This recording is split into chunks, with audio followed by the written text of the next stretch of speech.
नमस्कार संस्कृत के प्रिय विद्यार्थियों, आप सभी का बहुत बहुत स्वागत है मैग्नेट ब्रेन्स हिंदी मीडियम पर। मैं पंकज तिवारी। जैसा कि मैंने आपसे वादा किया था कि मैं बहुत जल्द इस पार्ट का कंप्लीट चैप्टर रिवीजन लेकर के आने वाला हूं, तो ध्यान रखिएगा। आज हम वन शॉट में पढ़ेंगे कंप्लीट चैप्टर रिवीजन।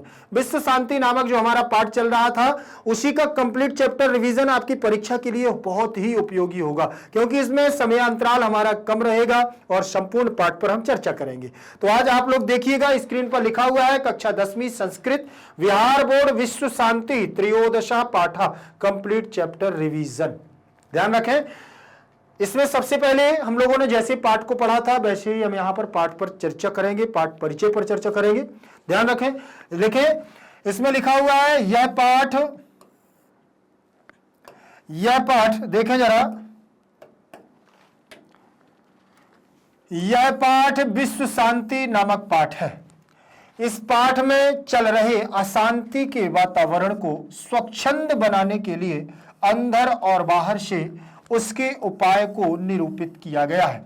इस पाठ में यह संकेत किया गया है कि विश्व की शांति के लिए प्रत्येक व्यक्ति का अपना एक दायित्व होना चाहिए।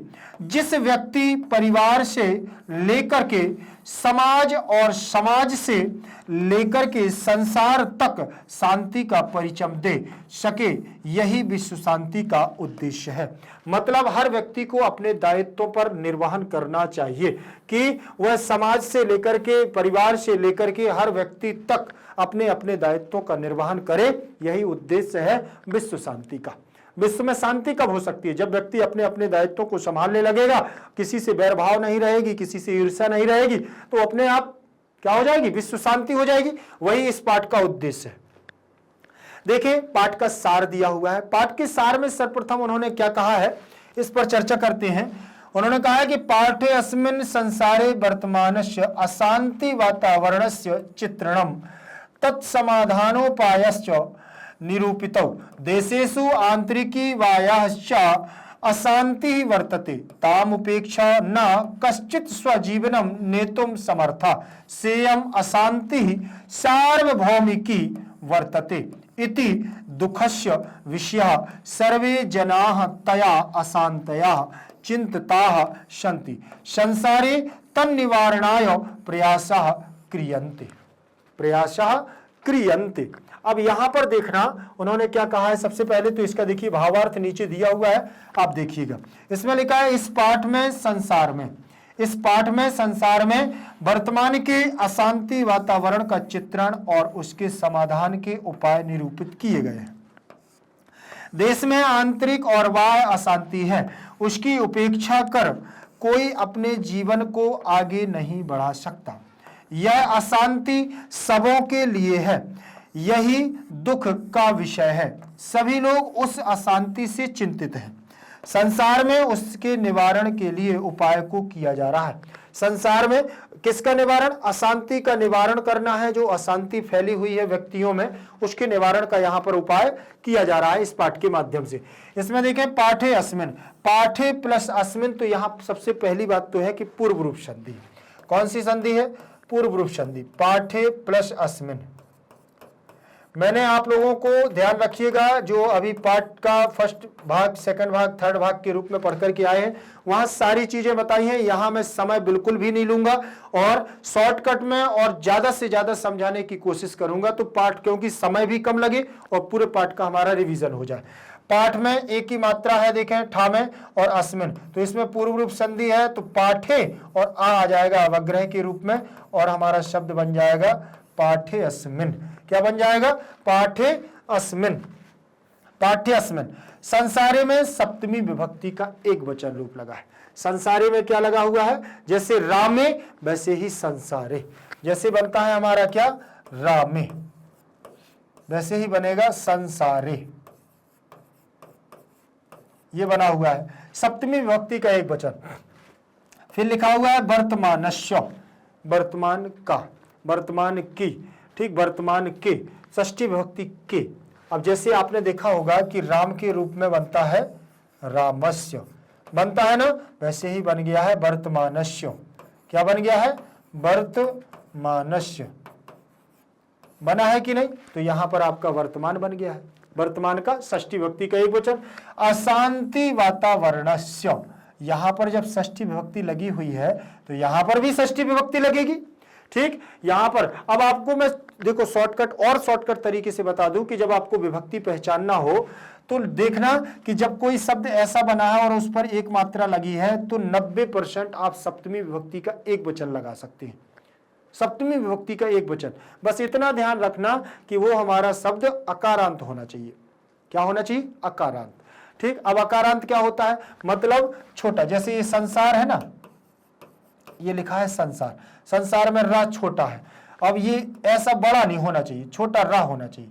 तो ऐसे शब्द में जिनमें मात्रा लगी हो एक मात्रा, वो सप्तमी विभक्ति होती है। और जिसमें आधा सा और या जुड़ा हो तो वो 95% आप षष्ठी विभक्ति का एक वचन होता है। क्या होता है? षष्ठी विभक्ति का एक वचन। ध्यान रख लेना, ये आप लोगों के लिए क्या है, एक छोटे रूप में आपको, जैसे बहुत सारी चीजें ऐसी होती हैं कि सर और कोई छोटा उपाय बता दीजिए, जैसे नहीं इतनी सारी चीजें आ पाती हैं, भूल जाते हैं, रूप नहीं आ पाते हैं, तब ये आपको टेक्निक अपना लेना। चित्रणम में द्वितीय विभक्ति लगी हुई है। तत्समाधान प्लस उपाय, तत्समाधान प्लस उपायश्च, तो यहां हो जाएगी आपकी गुण संधि। कौन सी संधि? गुण संधि। कौन? जैसे यहां समाधान प्लस उपायश्च, समाधान प्लस उपायश्च, उपाय उपायश्च दिया हुआ है। तो समाधान प्लस उपायश्च, तो यहां से आ ले लेना है, यहां से उ, दोनों को मिला देना है और ओ बना देना है। ओ बना दोगे तो यहां बन जाएगा समाधानोपायश्च, ओ लिख जाएगा। देखें जरा, समाधानो पायश्च, समाधानो पायश्च हो गया ना। तो यहां पर आपका क्या हो जाएगा? गुण संधि हो जाएगी। और भी अभी यहां पर विसर्ग संधि भी हो सकती थी यहां। ठीक, तो आपको बहुत सारे मिलेंगे, तो अभी मैं विसर्ग संधि बता दूंगा। निरूपित माने निरूपित किया गया है। यहां पर इस पाठ में संसार के वर्तमान समय की अशांति के वातावरण का चित्रण करते हुए उसका समाधान और उसके उपायों पर निरूपण किया गया है। निरूपित किया। देशेषु, आपने देखा होगा एक शब्द बनता है अपना राम के रूप में, रामेशु। ये कहां बनता है बेटा? आप बताएंगे कमेंट सेक्शन में, कमेंट में लिख करके आप ये बताएंगे कि ये शब्द कहां बनता है। फिर मैं इसको बता रहा हूं कि ये कहां बनता है, जल्दी से बताएं। देशेषु, ठीक है ना। और यहां पर मैंने लिख दिया है फलेषु। ये सप्तमी का बहुवचन है, ये सप्तमी का बहुवचन है। अब आप बताइए ये कहां का बहुवचन है, जल्दी से बताएं, ठीक है ना। फिर इसके बाद आगे का शब्द दिया हुआ है हमारा आंतरिकी। ये कहां का है? आंतरिकी, अंदर की बात कर रहे हैं। बाह्य माने बाहरी, चा माने और, अशांति प्रथमा का एक वचन लगा हुआ है, वर्तते। बोले देश में आंतरिक और बाह्य दोनों प्रकार की अशांति का वातावरण स्थित है। तामुपेक्ष, ताम प्लस उपेक्ष बराबर तामुपेक्ष, ना माने नहीं, और कह धन चित बराबर कश्चित। स्वजीवनम, स्वजीवनम अपने स्वयं के जीवन, ने तुम नहीं, ठीक, स्वयं के जीवन के लिए समर्था माने समर्थ नहीं है, समर्था में प्रथमा विभक्ति, और ना तुम, तो ने प्लस तुम में यहां पर तुमन प्रत्यय है। सेयम, सा प्लस इयम, तो सेयम गुण संधि हो गई है। अशांति में प्रथमा का एक वचन रूप लगा। सार्वभौमिकी, सार्वभौमिकी माने सार्वभौमिक, सत्य अर्थात यथार्थ, वर्तते इति। दुःखस्य में षष्ठी विभक्ति का एक वचन, विषया में प्रथमा का बहुवचन रूप लगा हुआ है, वो प्रथमा का एक वचन रूप लगा है। सर्वे में बहुवचन, जना में भी बहुवचनांत रूप लगा हुआ है प्रथमा का। तया में तृतीया का एक वचन। अशांत्या में षष्ठी विभक्ति का क्या लगा हुआ है? अशांत्या में षष्ठी विभक्ति का एक वचन, और चिंतताह में भी प्रथमा का बहुवचन, संति में प्रथमा का बहुवचन रूप लगा है। संसारे में सप्तमी विभक्ति का एक वचन रूप लगा हुआ है, और तन निवारणाय, तत् प्लस निवारणाय, तो चतुर्थी विभक्ति का एक वचन रूप हो जाएगा। प्रयासाह प्रथमा का बहुवचन, क्रियते क्रियेते क्रियन्ते रूप लगा हुआ है यहां बहुवचनांत पद। ध्यान रख लेना, बहुवचनांत पद लगा हुआ है, क्रियते क्रियेते क्रियन्ते, क्रि धातु से बनेगा। आगे देखेंगे सार के बाद हम चलेंगे पहले नंबर के पैराग्राफ पर। फर्स्ट नंबर का पैराग्राफ हमारा क्या कहता है, ध्यान से देखिएगा। इसमें उन्होंने कहा कि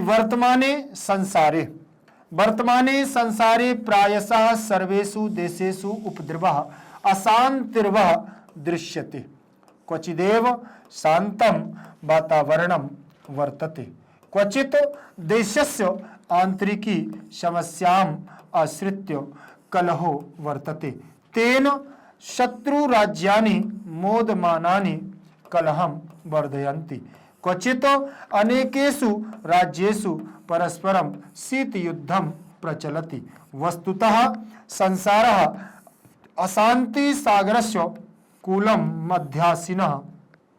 कूलम् अध्यासिनः दृश्यते, अशांतिश्च मानवता विनाशाय कल्पते, अद्य विश्व विध्वंसकानि अस्त्राणि बहून्याविष्कृतानि सन्ति, तैरेव मानवता नाशस्य भयम्।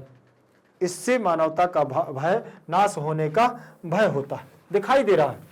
अब यहां पर देखें वर्तमाने, उन्होंने कहा कि वर्तमान काल में संसार में प्रायः सभी देशों में क्या उपद्रव और अशांति का वातावरण दिखाई दे रहा है। कहीं पर शांति का वातावरण है, कहीं पर शांति का वातावरण है, क्वचित देशस, और कई देशों में आंतरिक समस्या आश्रित है, सहारा है, कलह हो रहा है, झगड़ा हो रहा है, तेन माने उनके द्वारा शत्रु राज्यों, जो शत्रु राज्य हैं, जो दुश्मनी के राज्य हैं, उनमें आनंदित, और उससे क्या है, इस कारण से जब ये कलह और झगड़ा हो रहा है तो कई शत्रु राज्य उसका आनंद लेकर के उस झगड़े को क्या है, बढ़ा रहे हैं, आनंद ले रहे हैं। क्वचित बोले और कई अनेक राज्य परस्परम शीत युद्धम प्रचलति, और कई अनेक राज्य आपस में क्या कर रहे हैं, शीत युद्ध कर रहे हैं। वस्तुतः संसार में अशांति के सागर का किनारा अध्यासीन दृश्यते, मतलब ऐसा लग रहा है कि पूरा विश्व, पूरा संसार अशांति के सागर में डूब गया है और उसके किनारे पर अध्यासीन दृश्यते, बैठा दिख रहा है कि अब क्या है, अशांतिश्च मानवता विनाशाय कल्पते, ऐसा लग रहा है कि अब अशांति से मानवता का विनाश, मानवता के विनाश के लिए कल्पना कर रहे हो। आज विश्व विध्वंसकानि अस्त्राणि, आज विश्व विध्वंसक ऐसे अस्त्रों का बहुन्य आविष्कृतानि, बहुत अनेक अस्त्रों का ऐसा निर्माण हो गया है कि तेरैव मानवता नाशस्य भयम, जिससे मानवता का नाश होने का भय है, डर है। अर्थात ऐसे अस्त्र आजकल हो गए हैं कि पता नहीं चलता है, थोड़ी सी ईर्ष्या और वैरभाव के कारण में बड़े बड़े परमाणु बम जैसे विध्वंसक अस्त्रों का प्रहार कर देते हैं। वही यहां पर बताया गया है। वर्तमाने में देखेंगे आप, वर्तमाने में सप्तमी विभक्ति का एक वचन रूप लगा है, वर्तमाने में सप्तमी विभक्ति का एक वचन, संसारे में सप्तमी विभक्ति का एक वचन रूप लगा है, प्रायशः में प्रथमा विभक्ति का एक वचन, और सर्वेषु में सप्तमी विभक्ति का बहुवचन, सप्तमी विभक्ति का बहुवचन लगा है। जैसे रामे वर्तमाने, रामे संसारे, प्रायशः रामः, सर्वेषु रामेषु, देशेषु रामेषु, यहां सब जगह देखो सप्तमी सप्तमी, प्रथमा सप्तमी सप्तमी, बहुवचन, यहां एक वचन। उपद्रवः में भी प्रथमा का एक वचन रूप लगा है, उपद्रवः। अशांतिर्वः, अशांति प्लस वह, अशांति प्लस वह माने अथवा, और विसर्ग के स्थान पर रा हो जाएगा तो यहां विसर्ग संधि हो जाएगी, तो क्या बनेगा हमारा, अशांति वह, रा हो जाएगा विसर्ग के स्थान पर, तो यहां विसर्ग संधि। ठीक, आगे देखें, फिर उन्होंने कहा दृश्यते, दृश्यते, दृश्यंती, ये भी हमारी दृश्य धातु लगी हुई है, पश्च धातु, दृश्य धातु। क्वचिदेव शांतम वातावरणम, और कहीं पर क्वचित प्लस एव, तो यहाँ व्यंजन संधि, शांतम में शांति का वातावरण, तो यहाँ द्वितीय विभक्ति का एक वचन, वातावरणम में भी द्वितीय विभक्ति, वर्तते वर्तेते वर्तन्ते ऐसे बनेगा, तो ये भी हमारा एक वचन का है। क्वचित देशस्य, षष्ठी विभक्ति का एक वचन, आंतरिकी माने अंदर की, समस्याम आश्रित, समस्याम में द्वितीय विभक्ति, समस्याम तो द्वितीय, समस्या को आश्रित कलह झगड़ा, तो यहां पर समस्याम में द्वितीय विभक्ति और आश्रित, यहां दीर्घ संधि भी हो गई है, समस्याम प्लस आश्रित जुड़ गया है। आश्रित में आ उपसर्ग है, श्री धातु है, ल्यप प्रत्यय से आश्रित बन गया। कलहा यहां पर प्रथमा का एक वचन है लेकिन वाह होने की वजह से ओ हो गया है। ठीक, तेन में तृतीय विभक्ति, ते तान तई तेभ्य और सहतम तेन, तो ये हमारे तत् के रूप चल जाएंगे। शत्रु राज्यानी में प्रथमा विभक्ति का एक वचन रूप लगा हुआ है। मोद मानानी में भी प्रथमा विभक्ति का बहुवचन, कलहम में द्वितीय विभक्ति, वर्धयति वर्धयंती ये वृद्ध धातु है। कौन सी धातु है? वृद्ध धातु से वर्ध बन जाएगा, वृद्ध धातु से वर्ध, री को अर हो जाएगा, वर्ध बन जाएगा। और वर्धयति वर्धयता वर्धयंती। क्वचित अनेकेषु, अनेकेषु माने सप्तमी का बहुवचन रूप लगा हुआ है, अनेकेषु। राज्येषु सप्तमी का बहुवचन। परस्परम आपस में, परस्परम मतलब आपस में। शीत युद्धम, शीत युद्धम का मतलब, शीत युद्धम का मतलब क्या हो जाएगा? प्रच्छन्न युद्धम, मतलब लड़ाई झगड़े काटने पीटने वाले युद्ध। प्रचलति प्रचलतः प्रचलंती, तो यहां पर भी आपका बहुवचनांत वो एक वचन का रूप हो जाएगा। लट लकार प्रथम पुरुष एक वचन। वस्तुतः में, प्रायः, संसारा में प्रथमा का एक वचन। अशांति सागरस्य में षष्ठी विभक्ति का एक वचन रूप लगा। अशांति सागरस्य में षष्ठी विभक्ति का एक वचन रूप लगा हुआ है। और कूलम अध्यासिना, कूलम अध्यासिना, यहां पर भी कूलम अलग हो जाएगा, अध्यासीना अलग हो जाएगा, प्रथमा का बहुवचन रूप हो जाएगा, यहाँ एक वचन।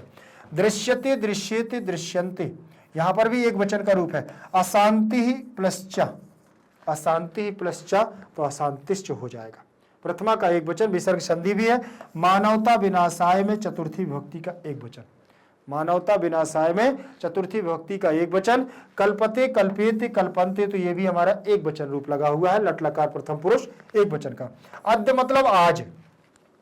विश्व विध्वंस कानी, तो यहां पर यण संधि हो गई है। अस्त्राणी, तो यहां पर आपकी यण संधि, और पूरे दोनों शब्दों में देखा जाए तो प्रथमा का बहुवचन है। विश्व विध्वंस कान्य अस्त्राणी, प्रथमा का बहुवचन रूप लगा हुआ है। फिर यहां लिखा है बहूनी आविष्कृतानि, तो बहूनी आविष्कृतानि में भी प्रथमा का बहुवचन है लेकिन यहां यण संधि हो जाएगी। बहूनी प्लस आविष्कृतानि, आविष्कृतानि, आविष्कृतानि दिया हुआ है ये, तो यहां पर इसका यह हो जाएगा और ये आपका आ मिल जाएगा इसमें, तो बहुन्या बन जाएगा। क्या बनेगा? बहुन्या बनेगा ऐसे, बहुन्या आविष्कृतानि। ठीक, तो यहां संति अस्ति स्तः, संति दिया हुआ है यहां, तो ये भी बहुवचनांत पद है। तेरे में विसर्ग संधि है, तई प्लस एव र हो जाएगा, तो यहां बनेगा ते रेव, यहां पर भी विसर्ग संधि हो जाएगी। ठीक, फिर इसके बाद मानवता नासस्य भयम, मानवता नासस्य में षष्ठी विभक्ति का एक वचन रूप लगा। क्या लगा है? षष्ठी विभक्ति का एक वचन रूप लगा है। भयम में द्वितीय विभक्ति, भय को, भय का यहां पर डर लग रहा है उन्हें कि मानवता का नाश हो जाएगा। अर्थ को देखिए आप, यहां लिखा है वर्तमान संसार में प्रायः सभी देशों में उपद्रव या अशांति दिखाई पड़ रही है। कुछ ही जगह शांत वातावरण है और कुछ देश की अशांति समस्या को लेकर झगड़ा है। उससे शत्रु देश आनंदित होकर के झगड़ा बढ़ाते हैं। जो हमारे शत्रु देश है जैसे पाकिस्तान जैसे, तो वो शत्रु देश जो है वो आनंदित होकर के झगड़ा बढ़ा रहे हैं। और कुछ अनेक राज्यों में परस्पर शीत युद्ध चल रहा है। क्या चल रहा है? शीत युद्ध चल रहा है। वस्तुतः संसार अशांति के सागर के किनारों पर बैठा दिखाई पड़ रहा है। ऐसा लग रहा है जैसे अशांति के सागर पर बैठा हो पूरा देश, और अशांति से मानवता का विनाश, मानवता के विनाश की कल्पना करते हैं। आज विश्व को नाश करने वाले बहुत से अस्त्रों का आविष्कार हो गया है। उसी से मानवता के नाश का भय है। उसी से ऐसा लग रहा है कि आपस में जो ये वैरभाव की भावना, अशांति की भावना है, उससे लोगों की मानवता का क्या हो जाएगा? विनाश हो जाएगा, नष्ट हो जाएगी मानवता लोगों की। आगे देखेंगे, दूसरे नंबर का पैराग्राफ है। दूसरे नंबर के पैराग्राफ में उन्होंने क्या कहा है? अशांतेः कारणम तस्याः निवारणोपायश्च सावधानतया चिंतनीय कारणे ज्ञाते निवारणस्य उपायोपि ज्ञायते इति नीतिः। वस्तुतः द्वेषः असहिष्णुता च अशान्तेः कारणद्वयम् एको देशः अपरस्य उत्कर्षं दृष्ट्वा द्वेष्टि तस्य देशस्य उत्कर्षनाशाय निरन्तरं प्रयतते। द्वेषः एव असहिष्णुतां जनयति। इमौ दोषौ परस्परं वैरम् उत्पादयतः स्वार्थश्च वैरं प्रवर्धयति। स्वार्थं प्रेरितः जनः अहं भावेन परस्य धर्मं जातिं संपत्ति क्षेत्रं भाषां व न सहते।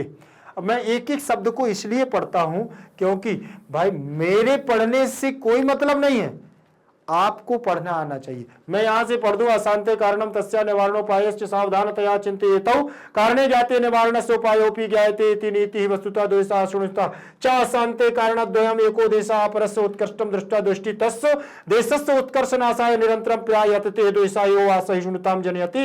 इमौ दोषौ परस्परं वैरम् उत्पादयतः स्वार्थस्य वैरं प्रवर्धयति। स्वार्थं प्रेरितः जनः अयं भावेन परस्य धर्मं जाति संपत्ति क्षेत्रं भाषा वा न सहते। ऐसे पढ़ने से मेरे क्या होगा, आपको पढ़ा रहे हैं तो आपको आना चाहिए, ठीक है। इसीलिए मैं एक एक शब्द अशांतेः, आपको पता चलना चाहिए विसर्ग का उच्चारण कैसे हो रहा है। अशांतेः कारणम तस्याह निवारणोपायश्च, ऐसे, इसीलिए मैं आराम से पढ़ता हूं, ध्यान रखिएगा।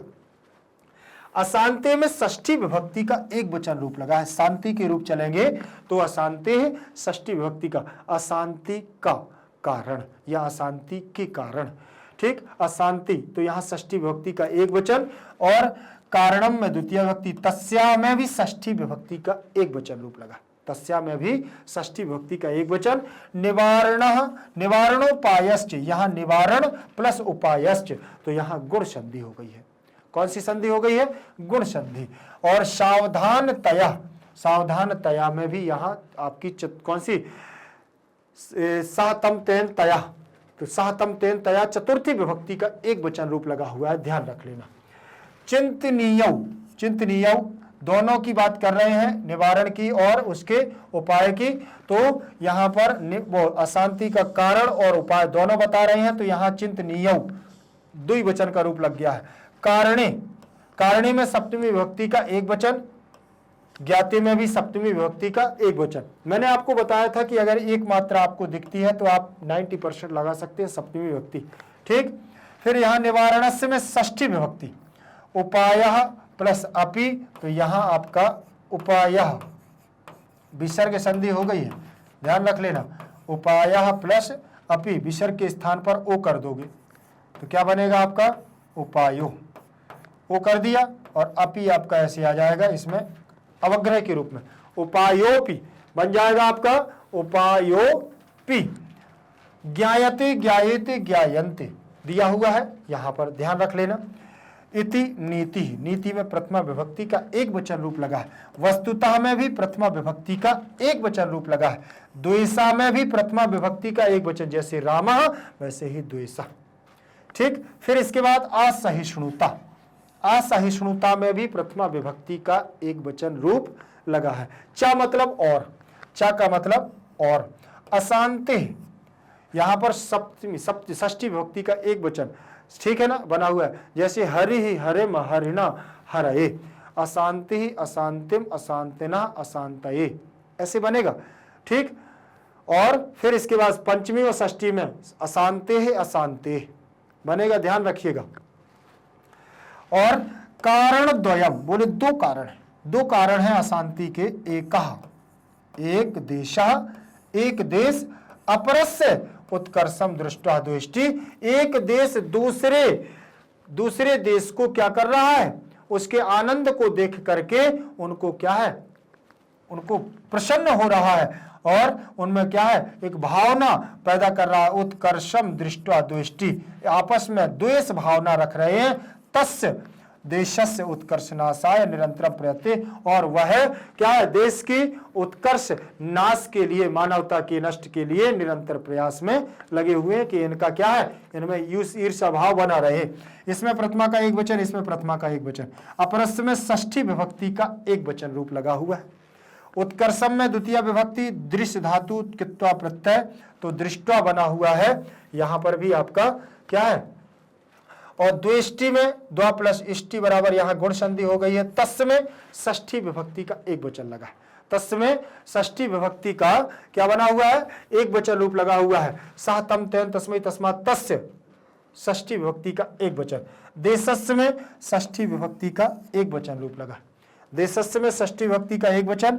उत्कर्ष नाशाय चतुर्थी विभक्ति का एक वचन रूप लगा है, उत्कर्ष नाशाय सप्तमी चतुर्थी विभक्ति का एक वचन। निरंतरम मन लगातार, प्रायतते, प्रायतते का मतलब प्रयास में, द्वेषः प्रथमा का एक वचन, एव मतलब ही, यो का मतलब ही। असहिष्णुताम द्वितीय विभक्ति का एक वचन रूप लगा है, असहिष्णुताम। जनयति जनयतः जनयन्ति, ये भी लट लकार प्रथम पुरुष एक वचन का रूप लगा है, जनयति। इमऊ में द्विवचन रूप लगा है, दोसौ में द्विवचन, दोसः दोसौ। परस्परम माने आपस में, आपस में। बैरम उत्पादयतः प्रथमा का एक वचन, और बैर माने ईर्ष्या का भाव, बैर भाव। स्वार्थ प्रथमा का एक वचन, और विसर्ग लगी है तो यह संधि भी हो जाएगी, और तो विसर्ग स्वार्थश्च, स्व प्लस अर्थश्च, दीर्घ संधि भी है। बैरम में द्वितीय विभक्ति प्रावर्धयति, प्रावर्धयति, प्रावर्धयता, प्रावर्धयन्ति, प्रावर्धयति, ठीक। और स्वार्थ प्रेरिता प्रथमा का एक वचन, जनः प्रथमा का एक वचन। अहम भावेन तृतीय विभक्ति का एक वचन, अहम भावेन तृतीय विभक्ति का एक वचन। परस्य में षष्ठी का एक वचन। धर्मम जातिम, धर्म को और जाति को संप्रति क्षेत्रम, अर्थात धर्म जाति को लेकर के उसमें क्या है, एक दूसरे को सहन नहीं कर रहे हैं, तो इसमें द्वितीय का एक वचन, इसमें द्वितीय का एक वचन। और संपत्ति, संपत्ति को लेकर, क्षेत्र माने क्षेत्र को, भाषा माने भाषा को, वाह माने और, न माने नहीं सहते, नहीं सहन करते हैं, ठीक। तो यहां पर देखेंगे आप, वह का मतलब अथवा या वैकल्पिक भाव हो जाएगा, अथवा मतलब वैकल्पिक भाव। यहां देखें, इसका अर्थ देख लीजिए, इन्होंने क्या कहा है, इसमें इन्होंने कहा है कि अशांति के कारण और उसके निवारण, अशांति के कारण और उसके निवारण उपायों को सावधानी पूर्वक विचार करना चाहिए। दोनों को, उपायों को और उनके कारणों को सावधानी पूर्वक विचार करना चाहिए, क्योंकि कारण की जानकारी से निवारण के उपाय की भी जानकारी हो जाती है। मतलब हमें जहां देखना है कोई चीज, घटना घट गई है, तो सबसे पहले उसको सावधानी पूर्वक उसकी सारी जानकारी लो, वहीं पर उसके निवारण के उपाय भी जानकारी हो जाती है, वहीं पर उसके निवारण के उपाय मिल जाते हैं। ध्यान रखिएगा, वहीं पर निवारण के सारे उपाय मिल जाते हैं। यह नीति शास्त्र कहता है, यह कौन कहता है, नीति शास्त्र कहता है। वस्तुतः द्वेष और असहिष्णुता, वस्तुतः द्वेष और असहिष्णुता, दूसरों की उन्नति अच्छी लगना, या ये दो अशांति के कारण हैं। एक देश दूसरे देश की उन्नति को देख करके द्वेष करते हैं, एक दूसरे में क्या करते हैं, ये द्वेष की भावना रखते हैं, आपस में एक दूसरे को देख करके द्वेष की भावना रखते हैं, और उस देश की उन्नति को नाश करने का निरंतर प्रयास करते हैं, निरंतर प्रयास करते रहते हैं। द्वेष ही असहिष्णुता को जन्म देता है। इन दोनों दोषों से परस्पर बैर की उत्पत्ति होती है। इन दोनों दोषों से परस्पर आपस में अगर बैरभाव दिख रहा है, तो निश्चित मान के चलिए कि अब क्या है, यहां अशांति होगी, ईर्ष्या की भावना आ गई ना, स्वार्थ की भावना आ गई है, और जहां पर ये दोनों दोष हो जाएंगे, वहां बैर की उत्पत्ति हो जाएगी। और बोले क्या, बोले स्वार्थ बैर को बढ़ाता है। अगर हमारे अंदर लालच जाग गया, स्वार्थ जाग गया, तो समझ लेना कि वह अशांति को बढ़ाएगा, बैर को बढ़ाएगा, दुश्मनी बढ़ती जाएगी, और स्वार्थ से प्रेरित होकर लोग अहंकार के भाव कारण दूसरों के धर्म, अब स्वार्थ आ गया है, अब स्वार्थ आ गया तो अहंकार आ गया, अहम माने घमंड आ गया है, और अहंकार का जैसे ही भाव आया तो वह दूसरे लोगों को, जो दूसरे धर्म के लोग होते हैं, दूसरी जाति के लोग होते हैं, जिनका अपनी संपत्ति के बल पर दूसरों की संपत्ति को क्या कर लेते हैं, कैच करते हैं, पकड़ लेते हैं। क्षेत्र, किसी के क्षेत्र में जाकर के, अथवा भाषा को नहीं सहन कर पाते हैं। भाषा का सहन करने का मतलब ऐसा, किसी की बातों को सहन नहीं कर पाते हैं। जैसे आपने बोल दिया कोई बात, तो कोई बात को लेकर के वो यहां पर क्या करते थे, सहन नहीं कर पाते हैं। इसके बाद देखें आप लोग, आगे चलेंगे। आगे हमारा दिया हुआ है, अगला हमारा तीसरे नंबर का पैराग्राफ है, ध्यान से देखिएगा। इसमें लिखा है आत्मन एव सर्वम सर्वम उत्कृष्टम इति मन्यते। आत्मन एव सर्वम उत्कृष्टम इति मन्यते।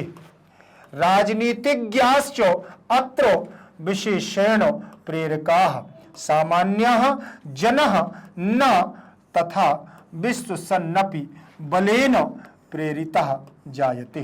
स्वार्थोपदेशः बलपूर्वकं निवारणीयः।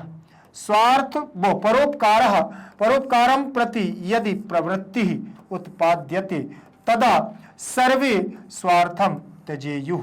अत्र महापुरुषाः विद्वांसः चिन्तकाश्च न विरलाः सन्ति। तेषां कर्तव्यम् इदं यत् जने जने समाजे समाजे राज्ये राज्ये च परमार्थ प्रति जनयेयुः। देखें जरा यहां पर, इसको आराम से देख लिया। अब इसमें देखेंगे आप इसके भावार्थ को। देखें ये भावार्थ रहेगा हमारा। अर्थ क्या है, अपने को ही सबसे अच्छा मानते हैं, अपने को ही सबसे अच्छा मानते हैं। और इसमें राजनीतिज्ञ लोग विशेष रूप से प्रेरक बनते हैं। सामान्य लोग उस अशांति में विश्वास नहीं करते, इसके बाद भी बलपूर्वक उनको प्रेरित किया जाता है। स्वार्थ संबंधित उपदेशों को बलपूर्वक निवारण करना चाहिए। परोपकार के प्रति यदि प्रवृत्ति को जगाना है तो सभी स्वार्थों का त्याग करना चाहिए। इस संसार में महापुरुष, विद्वान और चिंतकों की कमी नहीं है।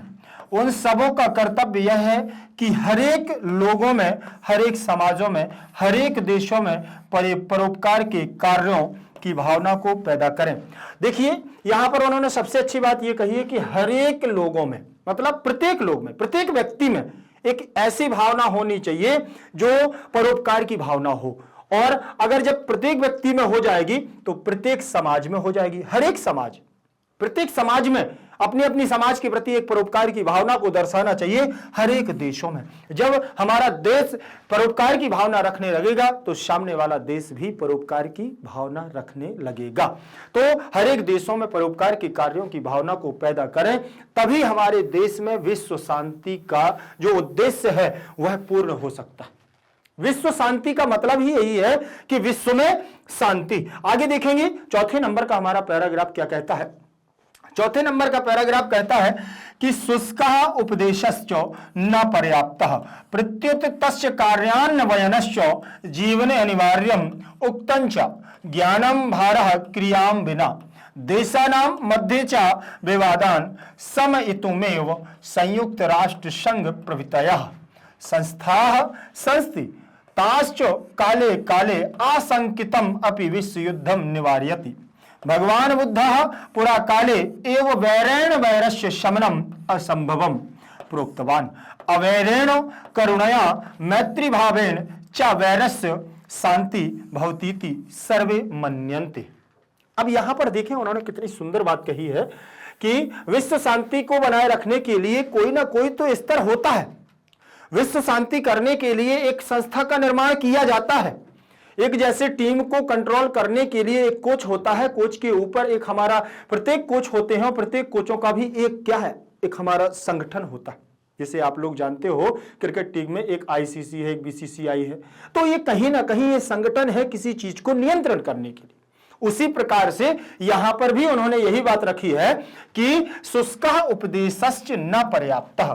सूखे केवल और केवल उपदेश देना पर्याप्त नहीं है। मान के चलिए कि कोई व्यक्ति गलत है, अगर वह व्यक्ति गलत है तो उसको रोकने का अधिकारी वही है जो उस मार्ग पर चल रहा हो, जो जिसने उस चीज का परित्याग कर दिया हो। मान के चलिए कि अगर कोई व्यक्ति किसी मार्ग से विचलित हो रहा है, अगर वो उस मार्ग पर नहीं जा रहा है तो आप उसको रोक सकते हैं। बहुत सारी हमारे अंदर कमियां होती हैं, बहुत सारी हमारे अंदर अच्छाइयां होती हैं, लेकिन जिस अच्छाई पर आप चल रहे हो तभी आप उस अच्छाई के लिए आप उससे कह सकते हो। केवल और केवल सूखे उपदेश देने का मतलब यही नहीं है कि केवल उपदेश देते रहिए बस। वही यहां पर कहा, शुष्क उपदेशश्च न पर्याप्त, सूखे उपदेश केवल पर्याप्त नहीं होते हैं, प्रत्युत तस्य कार्यान्वयम, उनको कार्यान्वयन करना चाहिए, उनके उसके कार्य का अन्वयन करना चाहिए। जीवने अनिवार्यम, यह जीवन में बहुत अनिवार्य है। उक्तंचा बोले कहा भी गया है, उक्तंचा बोले किसी ने कहा है कि ज्ञानम भारः क्रिया बिना, ज्ञान भार के समान होता है जब कि उसका प्रयोग क्रिया में ना किया जाए।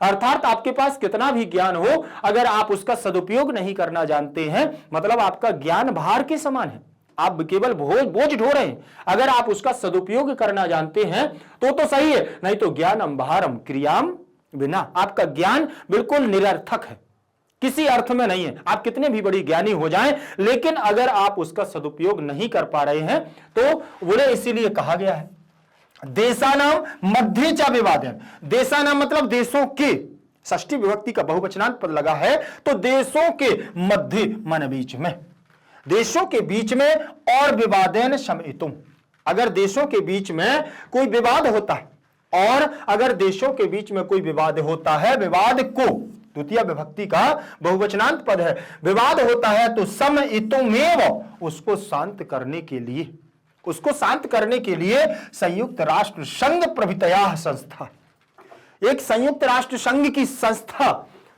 संति माने है, ये संयुक्त राष्ट्र संघ की संस्थाएं हैं। ताश्च काले काले, और वह समय समय पर, देखें काले काले, और वह समय समय पर आशंकितम अपि विश्व युद्धम निवारयति, जो हमारे यहां पर विश्व युद्ध की शंकाएं उठती हैं, जो आशंकाएं होती हैं कि अब विश्व युद्ध होने वाला है, तो उनका निवारयंती, उनका निवारण करती है। भगवान बुद्ध पुरा काले, भगवान बुद्ध ने प्राचीन काल में, पुरा काले का मतलब ही है प्राचीन काल में, भगवान बुद्ध के द्वारा प्राचीन काल में, एव मन ही बैरेण वैरस्य, बैर के द्वारा, बैर का समनम, समनम माने बैर के द्वारा बैर को मिटाने की कोशिश की, किंतु असंभवम प्रोक्तवान, उन्होंने कहा कि बैर के द्वारा बैर को मिटाना असंभव है। अगर आप सोचें कि कहीं किसी देश से हमारा युद्ध हो रहा है, हम जाकर के उस पर आक्रमण करते हैं, उस पर हम अपने द्वारा आहत पहुंचाते हैं, आघात करते हैं, तो क्या उससे विश्व शांति होगी? ना, और तीव्र ज्वाला भड़केगी, और अधिक हमारा युद्ध प्रबल होगा, और हमें और अधिक युद्ध करने के लिए प्रोत्साहन मिलेगा। हाँ, बहुत अच्छा किया आपने, बहुत अच्छा मारा, चलिए ठीक है ठीक है ठीक है, ऐसा होता। इसीलिए हमें कभी भी किसी से झगड़ा होता है तो हमें शांत रहने की कोशिश करना। देखिए यहां पर भगवान बुद्ध ने क्या कहा कि वेरेण वैरस्य समनम असंभवम प्रोक्तवान, उन्होंने भी कहा है कि बैर का बैर के द्वारा शमन करना असंभव है। फिर बोले कैसे किया जा सकता है? बोले अवैरेण करुणया मैत्री भावेन च वैरस्य शांति भवतीति सर्वे मन्यन्ते। अवैरस्य बिना बैर के करुणा से, बिना बैर के करुणा से, प्रेम से, मैत्री भावेन मित्रता के द्वारा, और बैरस्य शांति भवतीति, बैर से हम शांति प्राप्त कर सकते हैं। सर्वे मन्यन्ते, इस प्रकार सभी मानते भी हैं, ऐसा सबने माना भी है। ठीक, देखें, अब देखें, ये तो आपने अर्थ को देख लिया है। अब थोड़ा सा आप इसमें देखेंगे कि इसकी कौन सी विभक्तियां लगी हुई हैं। व्याकरणात्मक टिप्पणी को देखते हुए आगे बढ़ेंगे, क्योंकि बहुत ज्यादा लंबा वीडियो नहीं करना है। आपका कंप्लीट चैप्टर रिवीजन चल रहा है और ये परीक्षा के समय बहुत उपयोगी रहता है। ठीक, इसीलिए इसमें समय का अंतराल थोड़ा कम करना होता है। जब हम पार्ट 1, पार्ट 2, पार्ट 3 के रूप में पढ़ते हैं तो उसमें हमारा ड्यूरेशन, जो टाइम का ड्यूरेशन होता है, वो बहुत ज्यादा हो जाता है। ठीक, ज्यादा का मतलब मान के चलिए एक 30 से 40 मिनट का एक वीडियो हुआ और 4 पार्ट हो गए हैं, तो 2.5 से 3 घंटे का वीडियो पूरा हमारा एक चैप्टर का हो जाता है। लेकिन ये कंप्लीट चैप्टर रिवीजन है, अगर 2.5 घंटे की जगह या 1.5 घंटे में भी हमको मिल रहा है, मतलब हम 1 घंटे को बचा पा रहे हैं। परीक्षा के समय हम 1 घंटे 1.5 घंटे में पूरे चैप्टर का रिवीजन कर सकते हैं। इसका सबसे उपयोगी और सबसे महत्वपूर्ण लाभ यही है। परीक्षा के समय जब हम सारे कंप्लीट चैप्टर को रिवीजन को क्या करेंगे, कंप्लीट को चैप्टरों को रिवीजन करेंगे परीक्षा के समय, तो एक ही वीडियो में पूरा चैप्टर हमको मिल जाता है, अन्यत्र हमें किसी दूसरे वीडियो की सर्चिंग नहीं करनी पड़ती। लेकिन उससे पहले मैं आपको बता दूं कि अगर पार्ट 1, पार्ट 2, पार्ट 3 को आप अच्छे से पार्ट को, पूरे चैप्टर को नहीं देखते हैं तो इसको पढ़ना भी आपके लिए फिर निरर्थक हो जाएगा, क्योंकि बहुत सारी चीजें ऐसी होती हैं जो गहराई से इसमें नहीं बता पाती हैं, लेकिन वो आपके भाग 1, भाग 2, भाग 3 वहां तो कोई भी चीज आपकी छोड़ी नहीं जाती है। ध्यान रखिएगा, महत्वपूर्ण तो यही है, दोनों चैप्टर अपनी जगह महत्वपूर्ण है। आपके पास समय ज्यादा है, आप भाग 1, भाग 2 करके सारे चैप्टरों को पढ़ें और बहुत अच्छे से पढ़ें, फिर इसके बाद ये परीक्षा के समय आप इसका उपयोग करें तो बहुत आनंद आएगा। देखिए, शुष्का में प्रथमा विभक्ति का एक वचन लगा हुआ है, शुष्का में प्रथमा का एक वचन, उपदेशः में भी प्रथमा विभक्ति का एक वचन लगा हुआ है। चा मतलब और ना मतलब नहीं, पर्याप्ता में प्रथमा विभक्ति का एक वचन रूप लगा है। प्रत्युत, प्रतिधन, युत बराबर प्रत्युत बना हुआ है। तस्य षष्ठी विभक्ति का एक वचन, कार्य प्लस अन्वयनश्च, तो कार्यान्वयनश्च, तो यहां पर दीर्घ संधि भी हो जाएगी और चा मतलब और भी हो जाएगा। ध्यान रखें, जीवने अनिवार्यम, यहां पूर्व रूप संधि हो जाएगी, जीवने प्लस अनिवार्यम तो पूर्व रूप संधि, जीवने प्लस अनिवार्यम, अनिवार्यम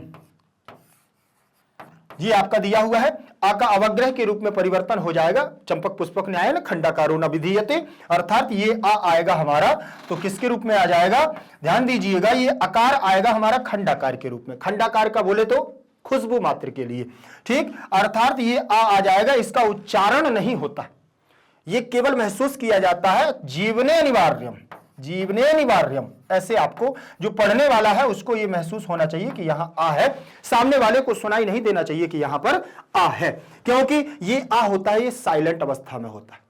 ध्यान रखें, आपकी इंग्लिश में बोले, आपकी भाषा में बोले तो इसको साइलेंट अवस्था में बोला जाता है। लेकिन जैसे KNOW बोलते हैं, ठीक है ना, नॉलेज में आपने देखा KNOW की आपकी स्पेलिंग होती है, लेकिन आप बोलते हैं नॉलेज, तो वहां पर के आपका साइलेंट रहता है। तो यहां पर भी आपका ये अवग्रह जो रहता है, आ रहता है, ये आपका साइलेंट अवस्था में रहता है, इसका उच्चारण नहीं होता, ये केवल महसूस होता है। और अपने शास्त्र के अनुसार, संस्कृत के अनुसार मैं बता दूं तो ये चंपक पुष्पक न्यायन खंडाकारो न विधीयते, जिस प्रकार से चंपा चमेली आदि का फूल होता है ना, आप देखते हैं कि इसकी खुशबू बहुत तेज होती है, और ये कहीं पर पौधा लगा हो और फूल रहा हो और इसका कट कर दिया जाए तो 15 दिन, 20 दिन, महीनों तक इसकी खुशबू वहां पर रहती है, और पेड़ कट जाने के बाद भी, पेड़ कट जाने के बाद भी वहां खुशबू रहती है। तो यहां से चला जाता है, फिर भी उसकी खुशबू यहां पर रहती है। समझ में आया, चंपक पुष्पक न्यायन खंडाकारो न विधीयते। ध्यान रखिएगा, यहां पूर्व रूप संधि है, फिर इसके बाद उक्तंचा, उक्तम प्लस चा, वच धातु से यहां पर उक्त बना हुआ है, और उक्तंचा मतलब कहा गया है, ज्ञानम भारम क्रिया बिना, और देशानाम में षष्ठी विभक्ति का बहुवचन, मध्य में सप्तमी विभक्ति का बहुवचन, चा मतलब और, विवादान में द्वितीय विभक्ति का बहुवचन, सम इतुम में तुमुन प्रत्यय लग गया है, सम। ध्यान रखिएगा, सम इतुम माने शांत करने के लिए, तुमुन प्रत्यय से के लिए का अर्थ निकलेगा, तुमुन प्रत्यय और एव इसमें जुड़ जाएगा। संयुक्त राष्ट्र संघ प्रभृतया में प्रथमा विभक्ति का बहुवचनांत पद लगा हुआ है, संस्था में भी प्रथमा विभक्ति का बहुवचन पद लगा है, और इसमें भी हमारा बहुवचनांत पद लगा है। अस्ति स्तः सन्ति, ताश्च में देखिए विसर्ग लगा हुआ है, तो यहां हो जाएगा का बनेगा आपका, तो ये प्रथमा का बहुवचनांत पद बन जाएगा, ताह प्लस चा बराबर ताश्च, काले काले में सप्तमी विभक्ति का एक वचन रूप लगा है। आसंकितम, आसंकितम अलग हो जाएगा, अपि जुड़ जाएगा, तो आसंकितम अपि, विश्व युद्धम, विश्व युद्ध को, तो द्वितीय विभक्ति लगी है। निवारयति, निवार्यतः, निवारयन्ति, तो नि उपसर्ग पूर्वक वार धातु से यहां पर यंति बन, बहुवचनांत पद बन गया है, निवारयन्ति, लट लकार प्रथम पुरुष बहुवचन का रूप होगा। भगवान बुद्धा में प्रथमा विभक्ति का एक वचन रूप लगा है, पुरा काले में सप्तमी विभक्ति का एक वचन, एव मतलब ही, वैरेण में तृतीय विभक्ति का एक वचन रूप लगा हुआ है, वैरस्य षष्ठी विभक्ति का एक वचन रूप लगा है। समनम असंभवम, समनम असंभवम, प्रोक्तवान, प्र उपसर्ग पूर्वक उक्त वच धातु से यहां पर प्रोक्त बनेगा, और वान सानच प्रत्यय लग जाएगा। ध्यान रखिएगा, वो तब कितवतु प्रत्यय लग जाएगा, प्रोक्तवान बन जाएगा। अब यहां पर अवैरेण में तृतीय विभक्ति का एक वचन रूप लगा हुआ है, और करुणया में भी तृतीय विभक्ति का एक वचन। क्यों, ये अवैर बैर चलेगा अकारांत के रूप में, रामेण वैसे वेरेण, और यहाँ ये करुणया लिखा हुआ है, तो ये आपका रमा के समान, रमा रमाम रमया, करुणा करुणाम करुणया, तृतीय विभक्ति का एक मैत्री भावेन में तृतीय विभक्ति का एक वचन रूप लगा है, जैसे फलेन वैसे ही भावेन। चा मतलब और, वैरस्य में षष्ठी विभक्ति, जैसे आपका बनेगा वैरस्य वैसे ही बनेगा फलस्य, फलस्य बनेगा वैसे ही वैरस्य। शांति में प्रथमा विभक्ति का एक वचन भवति प्लस इति, तो यहां दीर्घ संधि हो जाएगी। कैसे? ये लट लकार प्रथम पुरुष एक वचन का रूप बनेगा भवति और प्लस रहेगा इति, तो ई मिलकर के यहां पर छोटी ई और यहां पर छोटी ई दोनों मिलेंगे तो बड़ी ई बनाएगा। और जब बड़ी ई बनाएगा तो इसमें आपका क्या जुड़ जाएगा? बड़ी ई की मात्रा। तो भवत देखे पहले, इसमें से छोटी ई निकल गई तो आधा आपका ता बचेगा, और जब दोनों वर्णों को मिलाकर के एक बड़ी वर्ण बनाया गया है बड़ी ई, और यहां पर भी आपका केवल ती बचेगा। ई की मात्रा आप ता में लगाएंगे तो आप क्या बनेगा? यहां पर भवती, क्या बनेगा? भवती, बड़ी ती बन जाएगी और छोटी ती जुड़ जाएगी तो भवतीति, भवतीति ऐसे बन जाएगा। ध्यान रखें, तो यहां आपकी दीर्घ संधि हो जाएगी। फिर इसके बाद सर्वे लगा हुआ है, तो सर्वे में आपका बहुवचनांत पद लगा हुआ है सर्वे, सर्वः सर्वौ सर्वे। मन्यन्ते, यहां पर भी बहुवचनांत पद लगा हुआ है, तो यहां सभी मानते हैं। ऐसा आपने इसका भावार्थ देखा, वो आपको व्याकरणात्मक टिप्पणी हो गई है, और इसमें जो भी हमारी विभक्तियां लगी थी उनको आपने देखा है, और आपको अर्थ बताया है मैंने आपके अपने आधार पर और कहानी के रूप में बताया। लेकिन यहां पर आप एक थोड़ा सा व्यवस्थित रूप से अर्थ को देखेंगे, व्यवस्थित क्रम में देखें। सूखा उपदेश पर्याप्त नहीं होता है, बल्कि उसको जीवन में क्रियान्वित करना ही अनिवार्य है। और कहा भी गया है कि क्रिया के बिना ज्ञान भार बन जाता है। देशों के बीच में विवादों के शमन के लिए ही संयुक्त राष्ट्र संघ आदि संस्थाएं हैं, वे सब समय समय पर विश्व युद्ध की आशंका का निवारण करते हैं। भगवान बुद्ध प्राचीन काल में ही बैर से बैर का शमन करते थे, बैर से बैर का शमन करते थे। शमन को असंभव कहा गया था। देखिए, उन्होंने कहा, उन्होंने कोशिश की कि बैर से बैर का क्या हो जाए? समन हो जाए, करते भी थे, लेकिन समन को असंभव कहा है। उन्होंने कहा है कि समन माने नष्ट होना, नष्ट होना बोले असंभव है, नष्ट नहीं हो सकता है। निर्वैर करुणया और मैत्री भाव से बैर की शांति होती है। बिना बैर के, निर्वैर का मतलब बिना वैर के, करुणया माने प्रेम से, मैत्री भावैन माने मित्रता के भाव से बैर की शांति होती है, मतलब दुश्मनी को मिटाया जा सकता है। यह सभी मानते हैं, ये सभी लोग क्या करते हैं? मानते हैं। आगे देखेंगे इसमें उन्होंने और क्या दिया है। इसके बाद देखें 5वें नंबर का जो पैराग्राफ दिया है, उन्होंने यहां क्या कहा है? भारतीयाः नीतिकारः सत्यमेव उद्घोषयन्ति। भारतीयाः प्रथमा विभक्ति का बहुवचनांत पद लगा है, मतलब एक भारतीय की बात नहीं कर रहे हैं, समस्त भारतीयों की बात कर रहे हैं। ठीक, भारतीयाः नीतिकारा, जो भारतीय नीतिकार हैं, जो जिन्होंने नैतिक सिद्धांतों को दिया है, ऐसे हमारे भारतीय नैतिकों के द्वारा, नैतिककारों के द्वारा सत्यमेव, सत्य ही, एव मतलब ही, सत्यम एव ही उद्घोषयन्ति, सत्य ही कहा गया है। उद्घोषयन्ति में उत उपसर्ग पूर्वक घोष धातु से यहां पर बना हुआ उद्घोषयन्ति, तो यहां पर इसका मतलब होता है घोषणा की है, या बोला गया है, या कहा गया है।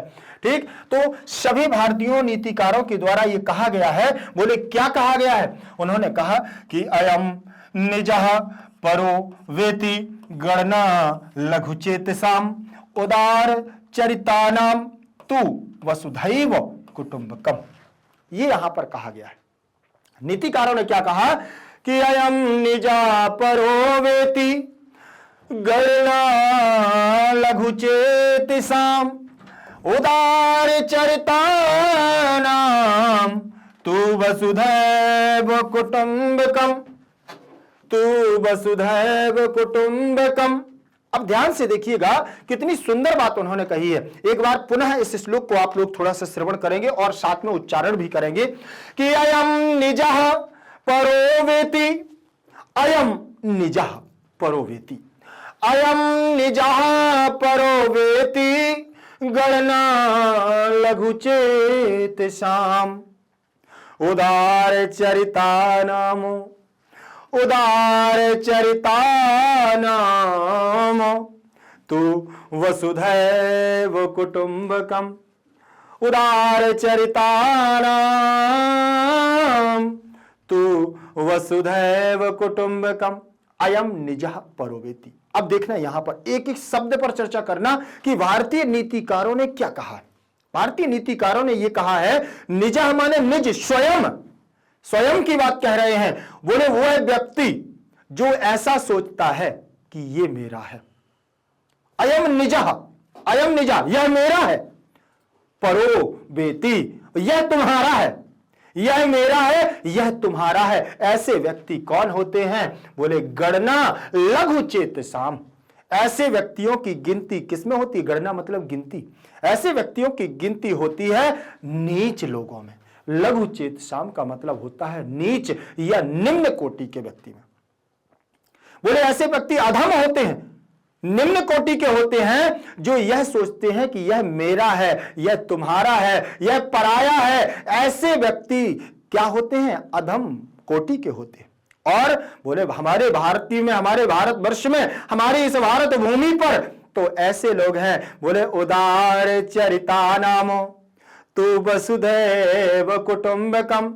उदार चरित्र वाले जो महापुरुष होते हैं, जो महान लोग होते हैं, उनकी भावना तो वसुधैव कुटुंबकम की होती है। पूरा संसार, पूरी वसुधा, पूरी पृथ्वी परिवार के समान होती है। ऐसे व्यक्तियों की तो यही गणना होती है। अब देखें यहां पर उन्होंने क्या कहा है कि परपीड़नम। अब यहां पर थोड़ा सा एक बार पहले ये देख लें विभक्ति कौन सी लगी है। भारतीय में प्रथमा विभक्ति का बहुवचनांत पद लगा है। नीतिकारा में भी प्रथमा विभक्ति का बहुवचनांत पद लगा है। सत्यम एव उद्घोषयन्ति में भी बहुवचनांत पद लगा है। अयम निजा में प्रथमा का एक वचन, परह में भी प्रथमा का एक वचन। वेती में यहां पर वित धातु से वेत्ति बना हुआ है, जानने के अर्थ में, ज्ञान के अर्थ में। गणना लघु चेतसाम में द्वितीय विभक्ति, उदार चरिता नाम में षष्ठी विभक्ति का बहुवचनांत पद लगा। वसुधैव में वृद्धि संधि, वसुधा प्लस एव बराबर वसुधैव, वृद्धि संधि की यहां पर हो जाएगा। कुटुंबकम माने परिवार को, तो द्वितीय विभक्ति का एक वचन। परपीड़नम आत्मनाशाय जायते, परपीड़नम आत्मनाशाय जायते। उन्होंने कहा पर माने दूसरा और पीड़नम माने कष्ट, अर्थात दूसरों को कष्ट देने वाला क्या करता है? आत्मनाशाय जायते, अपने आप को नष्ट करने के लिए समस्या खड़ी करता है, अपना नाश खड़ा करता है। वो ये कहता है जो दूसरों को कष्ट देता है उसका स्वयं का नाश हो जाता है।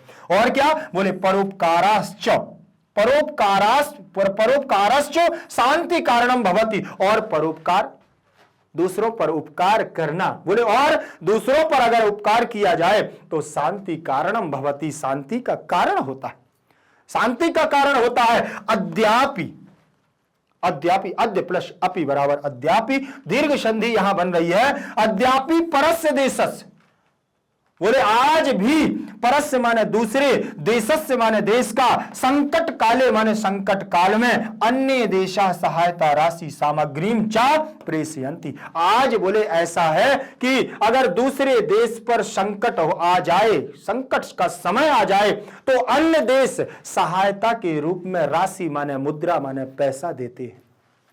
अगर दूसरे देश में, आपने देखा होगा हमारे देश में भी एक संकट आया था जिसे आपने कोविड का संकट माना, आया कि नहीं आया? बहुत बड़ा कोरोना वायरस आया। तब हमारे यहाँ के, हमारे जो प्राइम मिनिस्टर हैं, हमारे प्रधानमंत्री जी नरेंद्र दामोदर दास मोदी जी हैं, उनके द्वारा क्या किया गया? क्या दी गई? कोविड की वैक्सीन दी गई। ऐसा नहीं है कि केवल इन्होंने दी, बहुत सारे देशों ने अपनी भी सहायता की, क्योंकि मित्रता का एक भाव ऐसा ही होता है।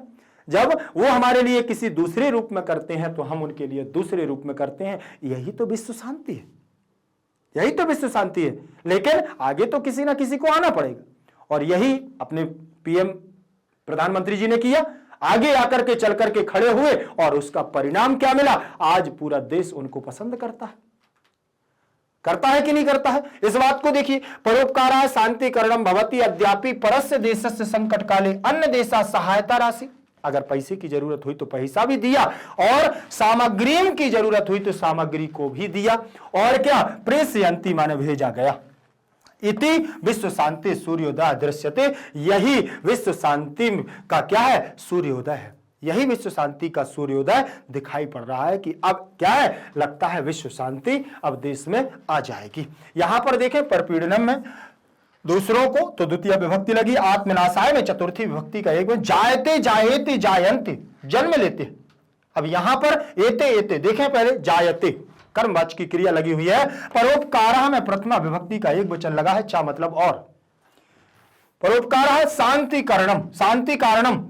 द्वितीय का एक भवति भवता भवंती, यह लट लकार, लट लकार प्रथम पुरुष एक वचन का रूप, अद्यापि में दीर्घ संधि, परस्य में षष्ठी का एक वचन और देशस्य में षष्ठी विभक्ति का एक वचन लगा हुआ है। संकट काले में सप्तमी विभक्ति का एक वचन लगा, अन्य में सप्तमी का एक वचन, देशा में प्रथमा का बहुवचनांत पद लगा हुआ है। सहायता, सहायतया, सहायता राशि सामग्री में द्वितीय विभक्ति चा मतलब और, प्रेषयति प्रेषयतः प्रेषयन्ति बहुवचनांत पद लगा हुआ है। विश्व शांति है षष्ठी विभक्ति का एक वचन, सूर्योदयो सो सूर्योदय हो जाएगा। प्रथमा का एक वचन, क्योंकि सूर्य तो एक ही है ना, एक वचन लगा हुआ है, सूर्य उदय सूर्योदय, गुण संधि हो जाएगी, सूर्य प्लस उदय सूर्योदय। ठीक, ओ क्यों हो गया है फिर सर? पीछे दा है ना, और व्यंजन पद होने पर तीसरा चौथा पांचवा कोई भी वर्ण होता है तो विसर्ग के स्थान पर ओ हो जाता है, तो उत्त संधि का योग हो जाएगा, यहां गुण संधि हो जाएगी। दृश्यते दृश्यते दृश्यन्ते, ये हमारा रूप बन जाएगा और यहां पर कर्मवाच्य की दृश्य धातु लगी हुई है, दृश्य धातु। भावार्थ देख लीजिए आप, यहां क्या कहा गया है कि भारतीय नीतिकार लोगों ने सत्य ही कहा है कि यह अपना अथवा यह पराया है, यह गणना छोटे हृदय वाले लोग करते हैं। उदार हृदय वालों के लिए तो सारी पृथ्वी कुटुंब माने परिवार के समान होती है। वसुधैव कुटुंबकम की भावना होती है, दूसरों को दुख पहुंचाना अपने नाश के लिए होता है और परोपकार शांति का कारण होता है। आज भी दूसरे देश के संकट काल में अन्य देश सहायता राशि और सामग्री भेजते हैं, इससे विश्व शांति को सूर्योदय दिखाई पड़ता है। ऐसा लगता है कि विश्व शांति का सूर्योदय अब आने वाला है। आगे देखेंगे, शब्दार्थों पर चर्चा करते हैं। देखिए, ये हमारा पाठ का एक्सप्लेनेशन हुआ है, अब हम शब्दार्थों पर चर्चा करेंगे। शब्दार्थ का मतलब ही है, एक शब्द संस्कृत का जैसे रहेगा उसका अर्थ हिंदी में रहेगा, वही शब्दार्थ है। ध्यान से देखिएगा, यहां लिखा हुआ है वा, वा का मतलब होता है अथवा, आश्रित का मतलब सहारा लेकर के, और मोदमानानी का मतलब आनंदित, कलहम का मतलब होता है झगड़ा, और वर्धयंती का मतलब बढ़ाते हैं। शीत युद्धम का मतलब शीत युद्ध, कूलम का मतलब किनारा, विश्व विध्वंसक कहानी, विध्वंस कहानी का मतलब होता है नष्ट करने वाले, विध्वंस कहानी का मतलब होता है नष्ट करने वाले। आगे देखें, निवारणम का मतलब होता है दूर करना या हटाना। असहिष्णुता का मतलब दूसरे की उन्नति न सहना। विरलाह माने बहुत कम, और प्रत्युत का मतलब होता है बल्कि, समयितुम माने शांत करने के लिए, और प्रभृतयः माने इत्यादि। पुरा काले का मतलब पुराने समय में, और करुणया का मतलब होता है, करुणया का मतलब दया से, तृतीय विभक्ति का एक वचन है, या दया के द्वारा, ऐसा भी कह सकते हैं। फिर लिखा हुआ है लघु चेतसाम, लघु चेतसाम का मतलब छोटे चित्त वालों का, और निजह का मतलब होता है अपना, वसुधा का मतलब धरती या पृथ्वी, भूधरा वसुंधरा, निरंतरम का मतलब हमेशा या लगातार, अध्यासीना का मतलब होता है विराजमान, अध्यासीना का मतलब विराजमान। संस्कृत की व्याख्या देखेंगे, शब्दों और शब्द उसकी व्याख्या में रहेगा। व्याख्या में क्या रहता है कि संस्कृत, अभी तक हम पढ़ रहे थे शब्दार्थ, शब्दार्थ में हिंदी में अर्थ रहता है, लेकिन यहां पर जो व्याख्या होगी वो संस्कृत में ही होगी। वा का मतलब होता है अथवा, आश्रित का मतलब होता है अवलंब, और अवलंब्य, मोदमानानी का मतलब होता है प्रसन्नानी, कलहम का मतलब विवादम, वर्धयंती का मतलब होता है वर्धनम करोतु, शीत युद्धम का मतलब प्रच्छन्नम युद्धम, शीत युद्ध का मतलब प्रच्छन्न युद्ध, और कूलम का मतलब तटम, विध्वंसकानी का मतलब नाशकानी, अर्थात नष्ट करने वाला युद्ध। आगे देखेंगे, इसमें और दिया हुआ है निवारणम, निवारणम मतलब दूरीकरणम, असहिष्णुता का मतलब परस्य उत्कर्षम प्रति ईर्ष्या, विरलाह माने अल्पाह, प्रत्युत का मतलब अपितु, और शमयितुम का मतलब शांतम कर्तुम, प्रभृतयः माने इत्यादयः, पुरा काले का मतलब प्राचीन काले, करुणया का मतलब दया, करुणया का मतलब दया। आगे देख ले, इसमें लिखा हुआ है लघु चेतसाम माने क्षुद्र चित्ता नाम, छोटी सोच, निजह माने स्वकीयः, वसुधा माने पृथ्वी, और निरंतरम का मतलब सततम, अध्यासीनः का मतलब स्थिता, अध्यासीना का मतलब स्थिता। आगे देखें, संधि विच्छेद पर चलेंगे। संधि जी विच्छेद हमारा है, संधि विच्छेदों पर चर्चा करते हैं। ध्यान से देखिएगा, इसमें लिखा हुआ है, देखिए पहला शब्द रहेगा हमारा अशांतिर्वा। अशांति ही प्लस वह, अशांति ही प्लस वह। तो यहां पर भी विसर्ग संधि है, लिखा हुआ है आपका, विसर्ग लिखा है तो कोई ज्यादा बड़ी बात नहीं है। देखें लिखा है अशांति ही प्लस वह। सबसे पहली बात तो विसर्ग के स्थान पर रा कर देना है। मैंने देखिए आपको बहुत अच्छे से ये संधियां करवाई हैं, आपको यहां पर बस धीरे से मैं आपको इनको करवाऊंगा, ठीक है। यहां पर वाह और ये आपका बन जाएगा अशांतिर्वाह, अशांतिर्वाह दिया हुआ है, अशांतिर्वाह बना है कि नहीं बना है। तो विसर्ग संधि हो गई है। अगला हमारा शब्द जो रहेगा वो रहेगा हमारा क्वचिदेव, क्वचिदेव, क्वचित प्लस एव, क्वचित प्लस एव, क्वचित प्लस एव हो गया। तो यहां पर आपको क्या है, यहां व्यंजन संधि रहेगी, व्यंजन मतलब हल संधि, हल संधि रहेगी। अब हल संधि में आपको क्या करना है कि यहां पर जो हल संधि का भेद है एक जस्त संधि, हल संधि का एक भेद है जस्त संधि। तो जस्त संधि में आपको क्या करना है, यहां ता वर्ग के स्थान पर आपको दा वर्ग करना, क्वचित, क्वचित की जगह क्वचिद दा हो जाएगा और एव आपका ज्यों का त्यों रहेगा और एव की मात्रा यहां पर आप लगा देंगे तो बन जाएगा क्वचिदेव, क्वचिदेव बन जाएगा क्वचिदेव। तो कौन सी संधि हो गई इसमें, व्यंजन संधि। आगे देखें अगला हमारा दिया हुआ है, अगला दिया हुआ है हमारा अशांतिश्च, अशांति ही प्लस चा। तो इसमें भी आप ध्यान रखिएगा विसर्ग संधि है, अशांति ही, अशांति ही प्लस चा। तो यहां पर विसर्ग के स्थान पर सा हो जाएगा, ठीक। और विसर्ग के स्थान पर सा होगा जब, तो पहले तो आपका दंतीय सा होगा, सरौते वाला, ध्यान रखिएगा। फिर इसके बाद आपका यहां पर होगा इष्टुत संधि के आधार पर कौन सा, तलब्धि सकार, और तलब्धि सकार होगा जब, तो यहां पर देखें विश्व शांति की जगह विश्व शांति श, ये वाला श आ जाएगा। और आप इसको जब क्या करेंगे, वर्ण सम्मेलन कृत्य करेंगे तो आपका श ये आ गया श, और चा आपका मिल जाएगा विश्व शांतिश्च, बनेगा कि नहीं बनेगा। तो यहां पर भी आपकी विसर्ग संधि हो जाएगी। आगे देखें अगला जो आपका पद दिया हुआ है विश्व विध्वंस कान्यस्त्राणी। तो यहां पर आपकी यण संधि होने वाली है। कौन सी, यण संधि। यहां पर लिखेंगे आप क्या, विश्व विध्वंस क, विध्वंस कानी प्लस अस्त्राणी, अस्त्राणी दिया हुआ है। अब यहां पर आपको ध्यान रखना है कि ई के स्थान पर या होगा, क्या होगा, ई के स्थान पर या, लेकिन वो ई कौन सी है, तो आप यहां पर लिखेंगे विश्व विध्वंस क, विश्व विध्वंसक का हो जाएगा और ना आपका आधा हो जाएगा, ई आपका बाहर आ जाएगा, प्लस अस्त्राणी, प्लस अस्त्राणी आपका दिया हुआ है, ठीक। अब यहां पर यण संधि के आधार पर क्या करना है आपको,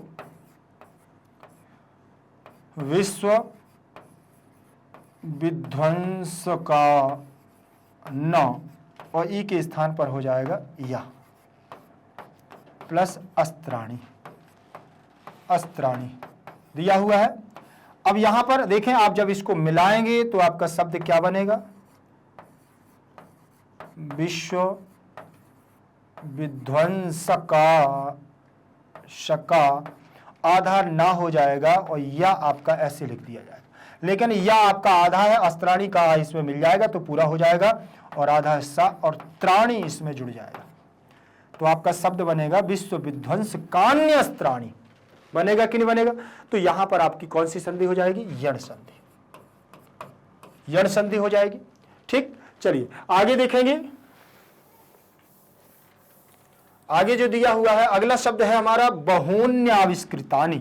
लेकिन यहां पर ये शब्द मैं आपको नहीं बताऊंगा क्योंकि ये आपको कमेंट में लिख करके बतानी है कि इसमें कौन सी शब्दी है, संधि है। देखें इसमें बहूनि प्लस आविष्कृतानि,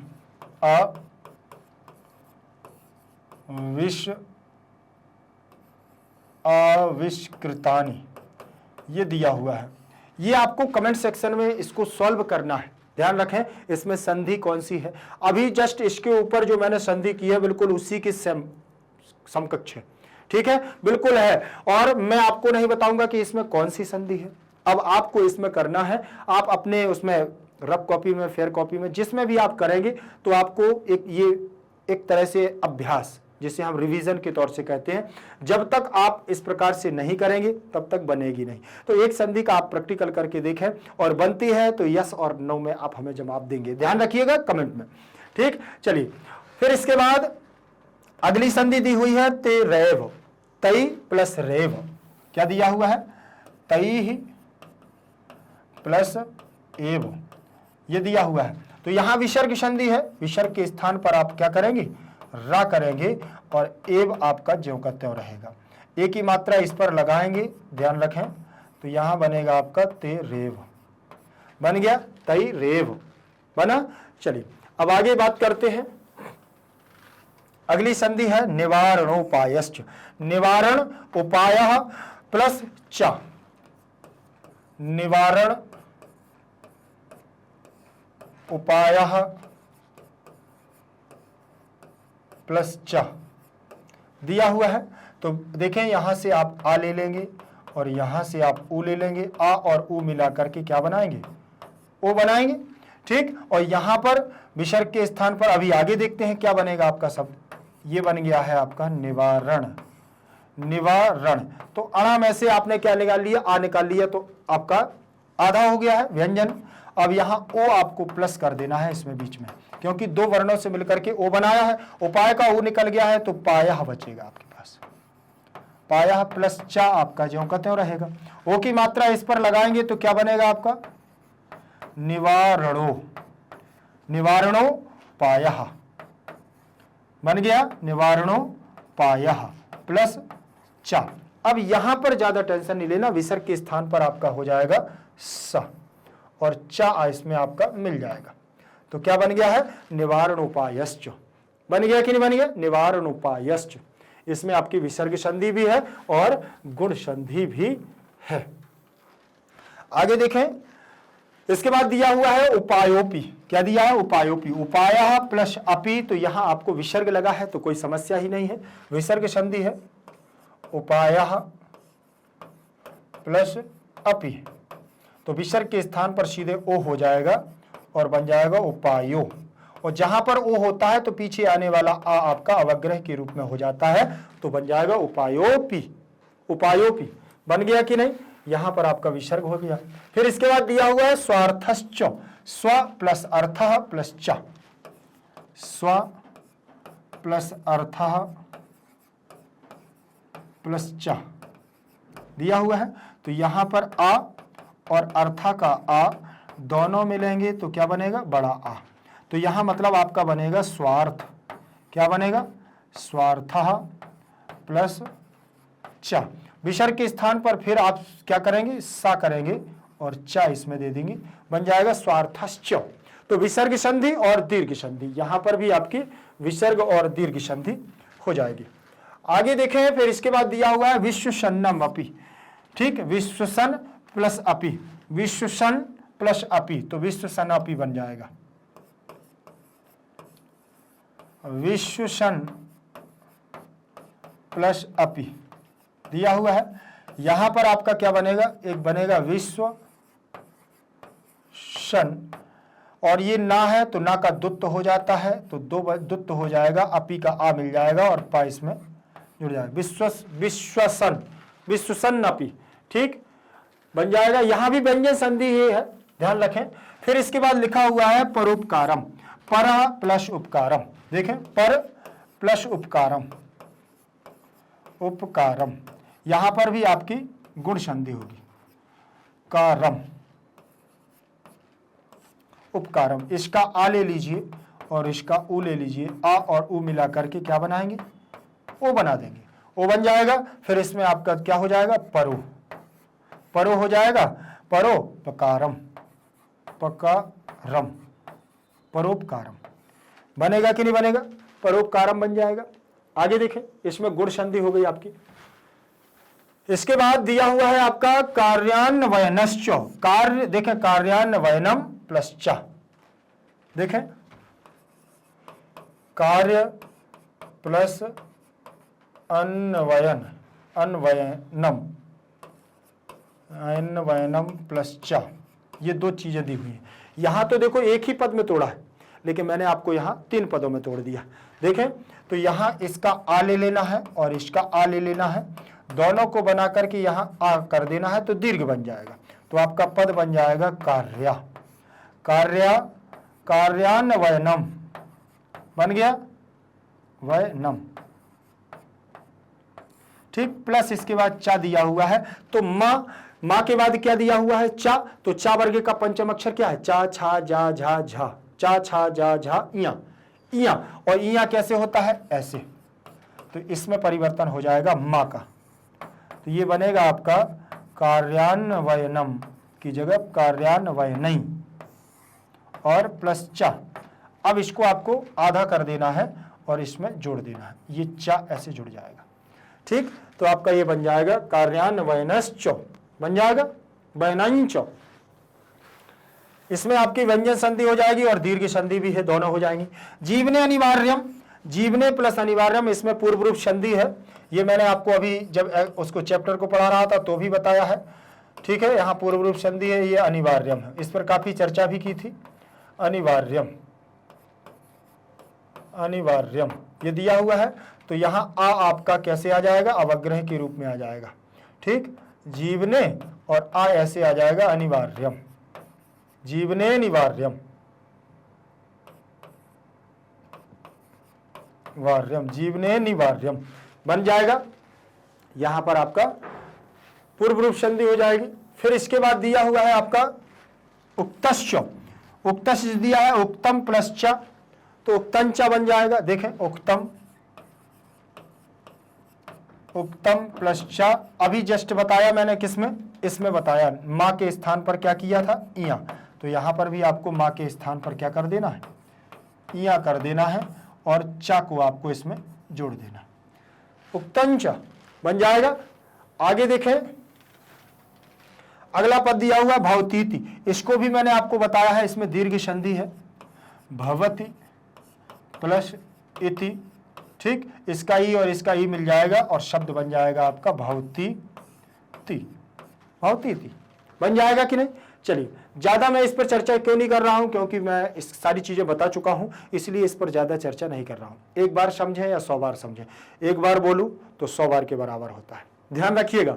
चलिए आगे देखें, बाकी आप लोग पढ़ रहे हैं, मुझे मालूम है अच्छे से समझ भी पा रहे हैं। अगर जहां पर नहीं बनता है तो वहां मुझे क्या है थोड़ा सा संकेत दे दिया, मैं बताऊंगा ना, जहां पर नहीं बनेगा उसको मैं बताऊंगा। इसके बाद दिया हुआ है वेति, वेति में देखें वा प्लस इति शब्द दिया हुआ है हमारा विच्छेद के रूप में, देखें वा प्लस इति, तो यहां का आपने बड़ा आ ले लिया और यहां पर इति का ई ले लिया, आ के बाद ई आने पर ए बन जाता है। ये कौन सी संधि कहती है, ये गुण संधि कहती है। कौन सी संधि, ये गुण संधि कहती है। तो यहां पर आपको क्या बनाना है, बा में से आ निकल गया है तो देखो वह आधा हो गया है और दोनों को बनाने पर ए बन गया और ती आपका इसमें जुड़ जाएगा। एक ही मात्रा इस पर लगाएंगे तो बनेगा वेति, बन जाएगा वेति, वेति में आपकी गुण संधि हो जाएगी। आगे देखें, आगे का दिया हुआ वसुधैव, तो वसुधा प्लस एव, यहां पर भी आपकी वृद्धि संधि होगी, वसुधा प्लस एव दिया हुआ है, इसका बड़ा आ हो गया और ये ए हो गया, आ के बाद ए आने पर आई बनता है, बन जाता है, आ के बाद ए आने पर आई बन गया। अब यहां पर क्या करोगे आप कि जब ये वसुधा में से आ निकल जाएगा तो वसुध बचेगा, धा आपका छोटा हो जाएगा, धा आपका छोटा हो गया और आई आपका मध्य में आ जाएगा और एव का वा इसमें जुड़ जाएगा, जुड़ जाएगा कि नहीं। तो यहां पर आप इसको जोड़ेंगे तो ये बनेगा आपका कैसे, वसुधा और आई की मात्राएं दो लगेंगी, वह जुड़ जाएगा तो बन जाएगा वसुधैव, बनेगा कि नहीं बनेगा। तो यहां आपकी वृद्धि संधि हो जाएगी। फिर इसके बाद दिया हुआ है अद्यापि, तो ये दिया हुआ है अद्य प्लस अपि, अद्य प्लस अपि दिया है ना, देखो ये दिया हुआ है ऊपर। तो यहां से आप आ ले लीजिए और यहां से आप आ ले लीजिए, दोनों को मिलाइए तो क्या बनेगा, बड़ा आ, मतलब यहां आपकी कौन सी संधि होगी, दीर्घ संधि, दीर्घ संधि, ये दीर्घ संधि। अब यहां अद्य में से आपको क्या करना है कि जब आ निकाल लिया तो द्या आपका आधा हो जाएगा और ये आपका आ मध्य में आ जाएगा। अपी में से केवल पा बचेगा, पी बचेगी और आ आप इसमें जोड़ेंगे तो ये बनेगा अद्या और पी जुड़ जाएगी इसमें, अद्यापी बन जाएगा, अद्यापी। चलिए यहां पर आपकी दीर्घ संधि हो गई है। फिर इसके बाद परोपकारश्च, परः, देखो यही देख लीजिए, इसका आ ले लीजिए और इसका उपकार का उ ले लीजिए। आ के बाद उ आने पर क्या बनता है, ओ बनता है, ओ बनता है, तो ओ की मात्रा इस पर लगाएंगे तो ये बनेगा परो, परो, और यहां से उ निकल गया है तो क्या बचा, पकारः, ये बन गया। फिर प्लस आपके पास क्या है, चा। अब विसर्ग के स्थान पर क्या करने की जरूरत है, सीटी वाली सा, सलजम वाला तलब्धि शकार, तो सा यहां पर हम क्या कर देंगे, शा, ये शा आपका यहां आ जाएगा, प्लस चा। अब इसको आप इसमें जोड़ दीजिए चा को, तो बन जाएगा परोपकारश्च, बन जाएगा। तो यहां आपकी गुण संधि भी हो जाएगी और यहां आपकी विसर्ग संधि भी हो जाएगी। ध्यान रखें। आगे देखें, इसके बाद अब दिए हुए हैं समास। समासों पर चर्चा करते पहले, उससे पहले मैं आपको बता दूं कि समास हमारे 6 होते हैं। समास में सबसे पहले हमारा होता है अव्ययी भाव समास, जो हमारे में पूर्व प्रधान होता है और जिसमें उपसर्ग और अव्यय पहले पद में होता है, तो वह अव्ययी भाव समास होता है। फिर इसके बाद होता है हमारा तत्पुरुष। तत्पुरुष के हमारे 6 भेद होते हैं, द्वितीय तत्पुरुष से लेकर के हम षष्ठी सप्तमी तत्पुरुष समास तक चलते हैं। लेकिन इसमें तत्पुरुष समास में होता है प्रायः उत्तर पद प्रधान होता है।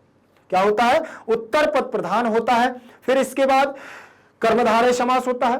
कर्मधारय समास विशेषण और विशेष्य पर चलता है, विशेषण और विशेष पर चलता है। लेकिन याद रखिएगा, विशेषण विशेष पे तो चलता है, तो विशेष से पहले पद में भी होता है और दूसरे पद में भी हो सकता है। किसी न किसी में विशेष होगा, किसी न किसी में विशेषण होगा।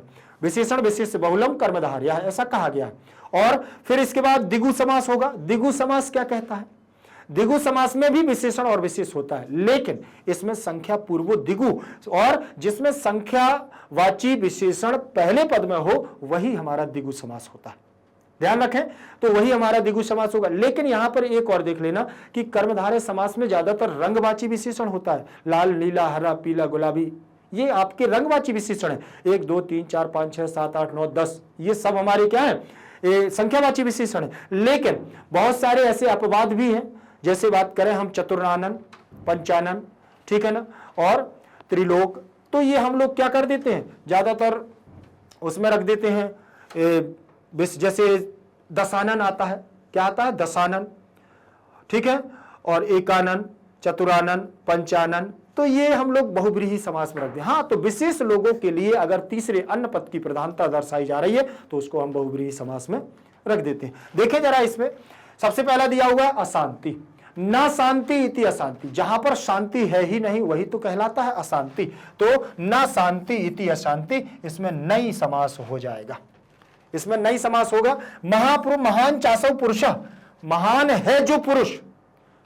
भाई जो महान किसके आगे लगता है, जैसे महान, ठीक है ना, और सम्राट अशोक, महान अशोक, तो महान चासव पुरुषा, पुरुष कैसा है, महान है, इसीलिए कर्म उसका डिपेंड कर रहा है, कर्म पर प्रधानता दर्शाई जा रही है, तो कर्मधारय समास होगा। फिर इसके बाद शत्रु राज्यानि, शत्रुओं हो राज्यानि, शत्रुओं का राज्य, शत्रुओं के राज्य, षष्ठी तत्पुरुष समास, जो षष्ठी विभक्ति लगी हुई है, शत्रुओं, ठीक।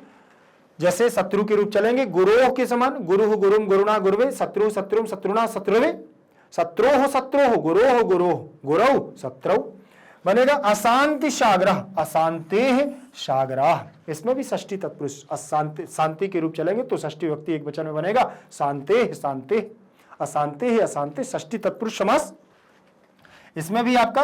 और फिर शीत युद्धम, मतलब शीतम मतलब प्रच्छन्नम, और शीतम चातत युद्धम, शीत है जो युद्ध, प्रच्छन्न है जो युद्ध, कर्मधारय समास। युद्ध कैसा है, प्रच्छन्न हो रहा है, शीत हो रहा है, तो कर्मधारय समास। स्वार्थोपदेश, स्वार्थस्योपदेश, षष्ठी तत्पुरुष समास हो जाएगा। स्वार्थ का स्वार्थ का उपदेश, स्वार्थ का उपदेश। ठीक, आगे देखें, परोपकार, परेशान उपकारः इति परोपकारः परस्य उपकारः, दूसरों का उपकार, क्या हो जाएगा, षष्ठी तत्पुरुष समास। देखें यहां पर क्या हो जाएगा आपका, विश्व शांति, विश्वस्य शांति, विश्व की शांति, षष्ठी तत्पुरुष समास। और ये जहां पर का के की का अर्थ निकले, का के की, इसका अर्थ निकले तो समझ लेना कि आपका षष्ठी तत्पुरुष समास है। आगे देखें, इसमें दिया हुआ है असंभवम, असंभवम, न संभवम। असंभव का मतलब होता है जो संभव ही नहीं है वही तो असंभव होगा, तो यहां पर भी आपका नई समास हो जाएगा, नई समासः। स्वार्थ प्रेरिता, स्वार्थेन प्रेरिता, स्वार्थ से जो प्रेरित करे, स्वार्थ से जो प्रेरित करे, तो स्वार्थेन प्रेरिता तृतीय तत्पुरुष समास हो जाएगा। स्वार्थेन प्रेरिता, स्वार्थ के द्वारा प्रेरित करना। फिर लिखा हुआ है सूर्योदय, सूर्यस्य उदयः, सूर्योदय, सूर्यस्य उदयः, सूर्य का उदय, षष्ठी तत्पुरुष समास यहां पर आपका हो जाएगा। फिर इसके बाद दिया परपीड़नम, क्या दिया है, परपीड़नम, परस्य पीड़नम, परपीड़नम, षष्ठी तत्पुरुष समास यहां पर आपका होगा। परस्य, दूसरों की पीड़ा, दूसरों की पीड़ा, मानवता विनाशाय, मानवता के विनाश के लिए, मानवतायाः विनाशाः तस्मै, षष्ठी, मानवता के आ गया ना, मानवता के विनाश, और लास्ट में ये चतुर्थी विभक्ति लगी है तो के लिए का अर्थ मानवता के विनाश के लिए, तस्मै, तो षष्ठी तत्पुरुष समास। बात से हमें चतुर्थी से मतलब नहीं है, लेकिन दोनों पदों में मानवता के विनाश, तो षष्ठी तत्पुरुष समास। बलपूर्वकम, बलम पूर्वम यस्य तथा भूतम बहुव्रीहि, इसमें देखिए बल के अभूत होकर के, बल के पूर्व, बल पूर्वम, ठीक, तो यहां पर आप बहुव्रीहि समास भी कह सकते हैं, लेकिन यहां क्रिया विशेषण समास है। ये थोड़ा सा आप लोगों से अलग भी है और आपके उसमें नहीं है, थोड़ा सा कठिन है, इसीलिए कोई दिक्कत नहीं है, आप इसको कर सकते हैं। आप केवल समास को याद रखें, एक ही है तो आपको बलपूर्वक में क्रिया विशेषण समास लगा सकते हैं, और जब वो ना मिले तो आप बहुव्रीहि समास लगा दीजिएगा।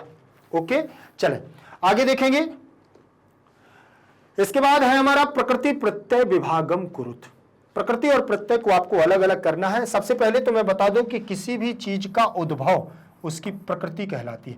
अब इससे आप क्या बना रहे हो ये आपके ऊपर डिपेंड करता है, लेकिन जो बना है वो यहां से बना है तो यही आपकी क्या कहलाएगी, प्रकृति कहलाएगी।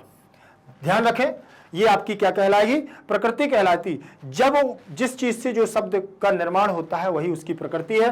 तो और प्रत्यय क्या होता है, पीछे जुड़ने वाले को हम प्रत्यय कहते हैं, पीछे जुड़ने वाले को हम क्या कहते हैं, प्रत्यय कहते हैं। और जब पीछे कैसे जुड़ता है, पीछे कैसे जुड़ेगा, इस बात को भी ध्यान रखना।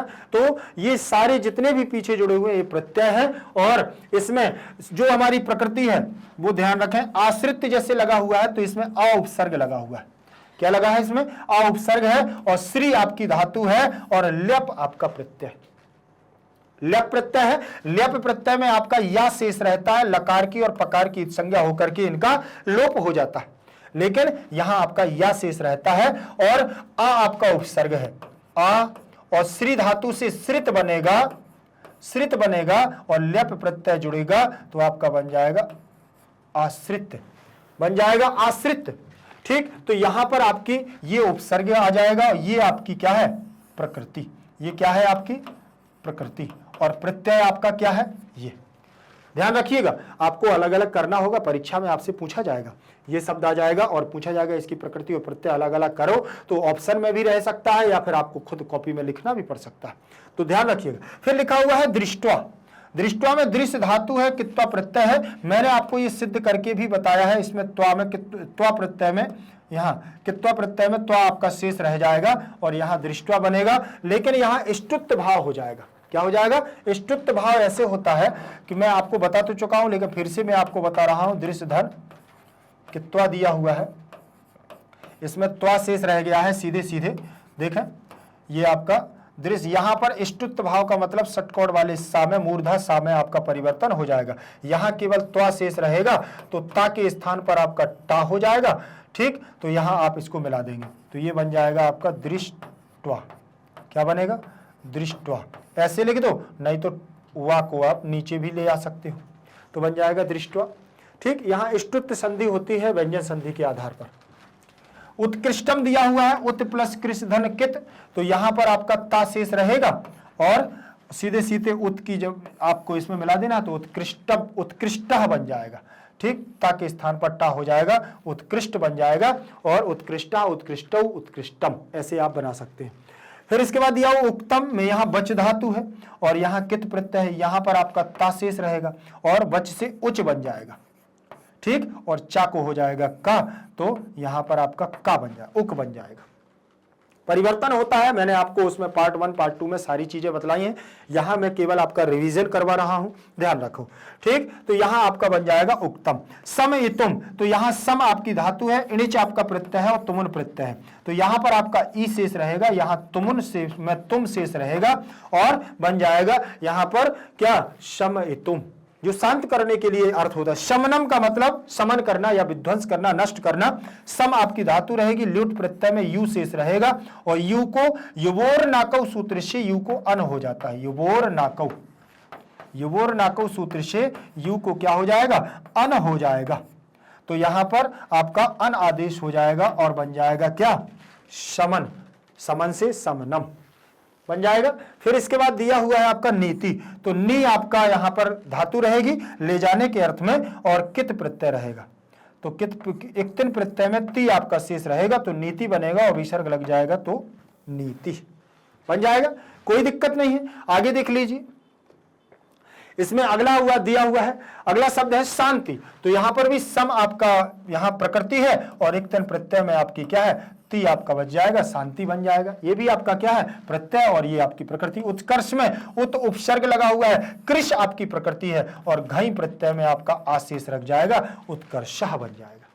ठीक, तो यहां पर भी आपका ये प्रत्यय, ये आपकी प्रकृति और ये आपका उपसर्ग। भयम में भी आपकी धातु है, अच प्रत्यय है, ध्यान रखिएगा, तो भय बनेगा, भय से आपको भयम बन जाएगा, तो यहां पर ये आपकी प्रकृति है, ये आपका प्रत्यय है। प्रेरिता दिया हुआ है, प्रा उपसर्ग है, इर आपकी धातु है, कित प्रत्यय है, तो यहां आ और ई मिलकर के ए गुण कर लेगा और यहां पर प्रेरिता बन जाएगा, यहां ता शेष रहेगा। ये आपकी प्रकृति है, ये आपका प्रत्यय है, ये आपका उपसर्ग है, ध्यान रखिएगा। फिर भारा दिया हुआ है, भ्री धातु है, तो यहां भा में जो रा दिया हुआ है ऋषि है, ऋषि को हो जाएगा आर गुण, जो यहां ऋषि दी हुई है ना, तो यहां पर आ शेष बच जाएगा और यहां पर आर वृद्धि हो जाएगी, क्या हो जाएगी, आर वृद्धि हो जाएगी और ये बनेगा आपका भार, और आ मिल जाएगा तो रा पूरा हो जाएगा और एक वचन का रूप बनेगा तो भारा। ठीक, तो ये आपको ध्यान रख लेना है। तो यहां ये आपकी प्रकृति, ये आपका प्रत्यय हो जाएगा। ठीक, आगे चलिए आज की क्लास हमारी यहीं तक रहेगी और बहुत जल्द मैं आपको अगली क्लास लेकर के आऊंगा। तब तक के लिए मैं आपको बता दूं कि यहां हमारे मैग्नेट ब्रिज परिवार के द्वारा आप लोगों को संपूर्ण कोर्सेज दिए जाते हैं, वो भी निःशुल्क, निःशुल्क सेवा, समझ रहे हैं ना, एक भी रुपया पैसा आपको नहीं देना है, संपूर्ण कोर्स आप लोगों को यहां पर निःशुल्क दिए जाते हैं यूट्यूब पर, ध्यान रखें। तो आप किसी भी कोर्स से हो, चाहे आपका हो सीबीएसई इंग्लिश मीडियम, आप चाहे सीबीएसई हिंदी मीडियम से हो, UP board, Bihar board, MP board, एन कैन प्रकार कहीं से भी आप हो, जितने स्टेट्स यहां पर दिए हुए हैं कहीं से भी हो, आप लोगों को बिल्कुल भी चिंता करने की जरूरत नहीं है। एकमात्र भारत का ऐसा प्लेटफॉर्म जो आप लोगों को 100% फ्री एजुकेशन देने का काम कर रहा है, वो भी हाई क्वालिटी एजुकेशन, उच्च गुणवत्ता के साथ योग्य शिक्षकों के द्वारा आपको शिक्षा यहां पर प्रोवाइड कराई जाती है। तो बिल्कुल भी निश्चिंत भाव से आप लोग पढ़ते रहिएगा। मैं आप लोगों से एक और बात कहना चाहता हूं कि परीक्षा के लिए बहुत ही उपयोगी प्रश्न पत्रों की बात करने वाला हूं, अर्थात जो हमारे उपयोगी प्रश्न पत्र हैं वो हमारे नोट्सों के माध्यम से यहां से प्राप्त होंगे। आपको ध्यान रखें, जो नोट्स आप लोगों को यहां से प्राप्त किए जाएंगे वो उसके लिए आपको संपूर्ण जानकारी चाहिए। तो संपूर्ण जानकारी कहां से मिलेगी, आपको डिस्क्रिप्शन पर जाना पड़ेगा। तो नीचे आप देखें लिंक इन डिस्क्रिप्शन लिखा हुआ है, यहां पर जैसे ही जाएंगे तो ई नोट्स और ई बुक्स के माध्यम से आपको यहां से नोट्स प्राप्त होंगे। नोट्स कैसे रहेंगे वो मैं आपको बता दूं कि आपको सारे सब्जेक्टों के नोट्स बिल्कुल प्रॉपर तरीके से संपूर्ण कोर्स के साथ यहां पर प्राप्त करवाए जाएंगे, ध्यान रखिएगा। तो बिल्कुल भी देरी नहीं करना है, ये अवसर आप मत गमाइएगा, अवसर मत गमाइएगा। एक तरह से ये हमारे यहां ऑफर है। ऑफर का मतलब समझ रहे हैं ना, भरमार परीक्षा के समय ऐसे नोट्स आपको नहीं मिलेंगे। इस प्रकार से आप देख लीजिए और आप लोगों को अपने नंबर परीक्षा में बहुत अच्छे अंकों से आपको उत्तीर्ण होना है तो आप लोगों को बिल्कुल भी देरी नहीं करना चाहिए। मेरा तो सुझाव यही है, बाकी एज योर विश, आप लोगों की क्या इच्छा करते हैं आप लोग कर सकते हैं। ध्यान रखिएगा, मैं आप लोगों से एक और बात कहूंगा कि अगले वीडियो तक तो आपको रहना है, ये तो आपको प्रॉमिस करना होगा, लेकिन वीडियो अच्छा लगे तो लाइक शेयर कमेंट भी करना है, और चैनल को अभी तक सब्सक्राइब नहीं किया है तो सब्सक्राइब करना है, और जयतु संस्कृतम जयतु भारतम का नारा भी